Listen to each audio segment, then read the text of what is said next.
Welcome to Reading for Fun, Profit, and Understanding, and the development of habitual critical thinking, one of the most important things that you can train your mind to do. I will give you recommended readings and recommended not readings and book reviews of a sort. I will tell stories about certain things that I've read, encouraging you to pursue and read that work. But whatever you read, I want you to try to remember to sharpen your skills every time you read and avoid reading useless trash. There's a lot of it out there. As a matter of fact, I'd say probably good 50% of what's printed is basically trash, and some of it's really bad trash. It could be that 90% of what's printed or published is barely worth reading and will not survive the age, the time, will not survive the march of time. And as you can see in this video, I have a pretty extensive collection of books just in this room, and this is about half of the amount of books that I have. Over right here, what you're seeing right now is a section of short stories. These are all books that have collections of short stories. And then, of course, here's another one right here in front of us. Jack London and Robert Louis Stevenson both have collections of short stories entitled South Sea Tales. And here's another Jack London, the famous, it's not infamous at all, it's famous and renowned, The Call of the Wild. Good old Mr. Jack London. And right here, you could see, we'll come down and look at the title, it says, The Year's Best. And that's a sci-fi publication. And I forget what year it was published in. We're not going to look into that right now, but sometime or another I'll show you publications of years of publications when I have a little bit more pre-scripted or scripted. Here's a book of sci-fi short stories that are the first story published by this author. And some of them are extremely famous now, and these are the first story that they got published in this thing. And then here's another one, same thing, First Step Outward. What's another? The first story published by, one of them is Isaac Asimov, as we can see. And these other ones, Robert Heinlein, his First Step Outward. And let me see what it says up here. It says, blast off into the unknown with the greatest sci-fi writers today, First Step Outward. And I believe that is not... Well, here are the stories launched by the most dazzling science fiction writers of today, soaring flights that take you into the strange space world of tomorrow. And they give a list of the different authors, Heinlein and Asimov are the only ones that I actually know. There's a story, probably in this one here, called The Handler, which is absolutely incredible. And it's by Damian Knight. And The Handler by Damian Knight. Look it up on your smartphone. Say, short story, The Handler by Damian Knight. And it'll pop right up for you.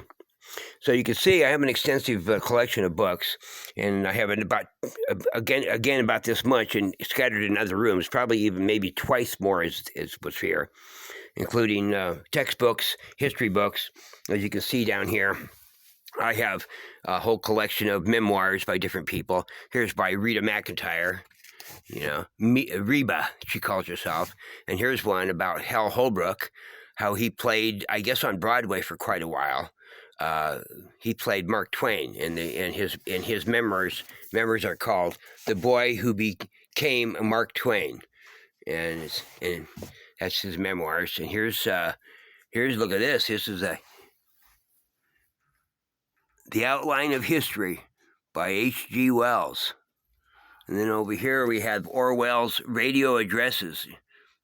Orwell, whose real name was Eric Blair, but his pen name was George Orwell.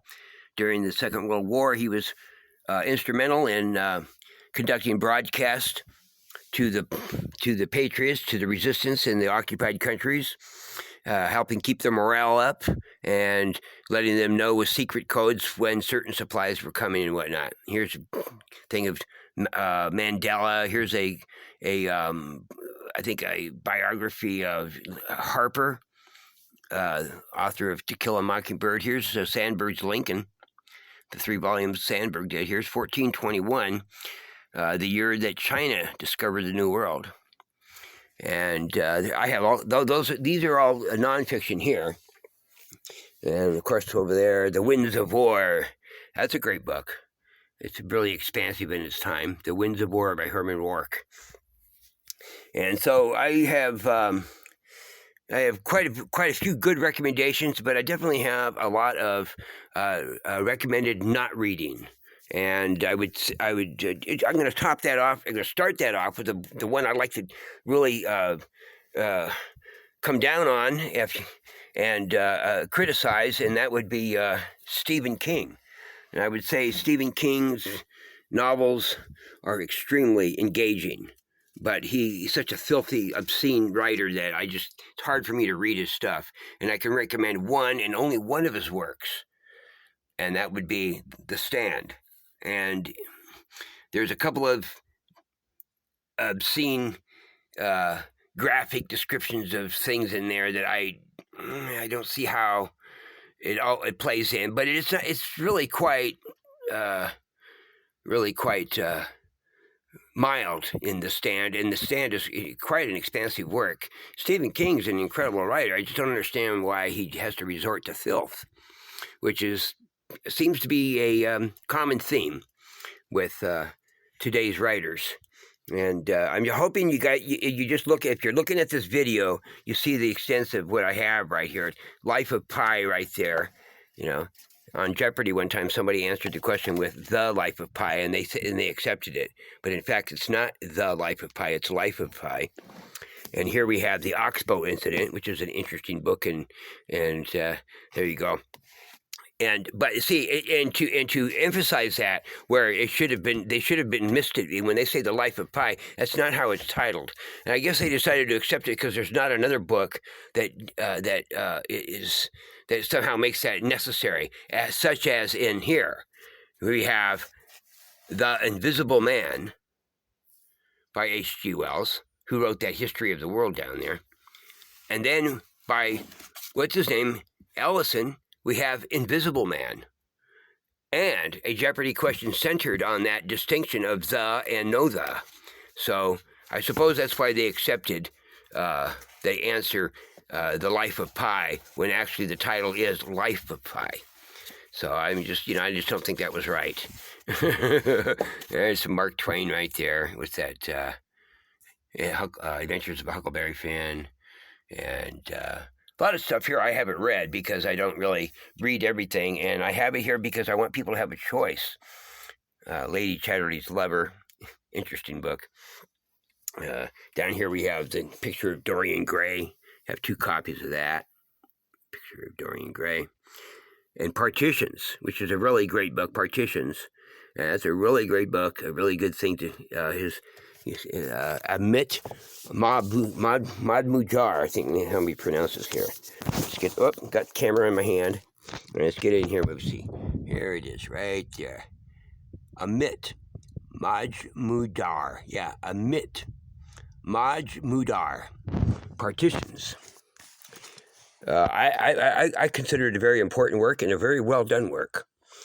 He's an important writer. It's a relatively recent publication, somewhere in the 2000s. So, considering the literature, being what it is, and today being what today is, as far as the history of literature, we are in what you call it, the honey pot of literature. There is so much out there. There's so much available. It's beyond belief.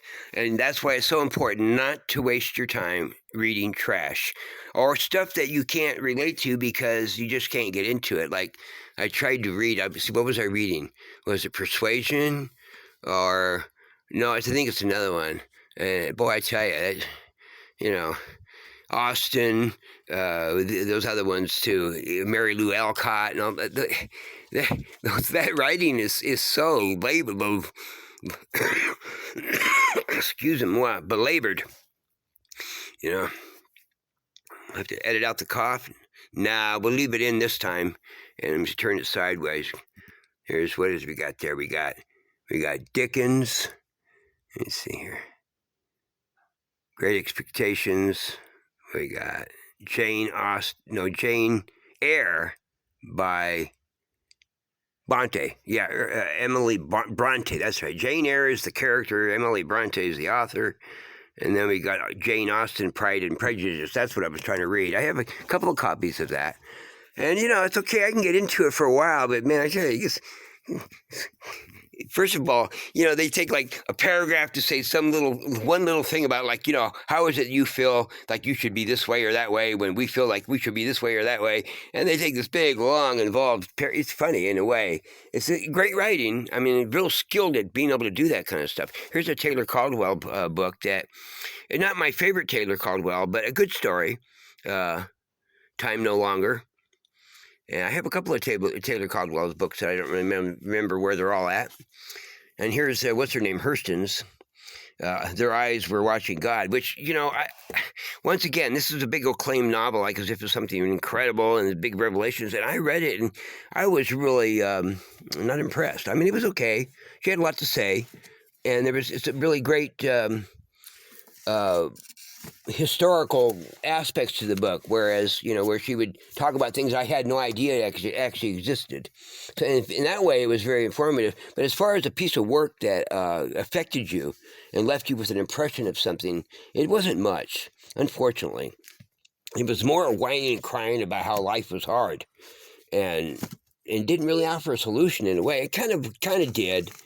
Yeah, I didn't find it that inspiring, although, partly of the reason is because she's probably black, and it had to do with black culture, and it's such an incredible. Here's a book. We'll go on with that in a second. Here's a book, the year's best fantasy stories. And this is probably let's see what date it is here. This is probably about 1970 or something.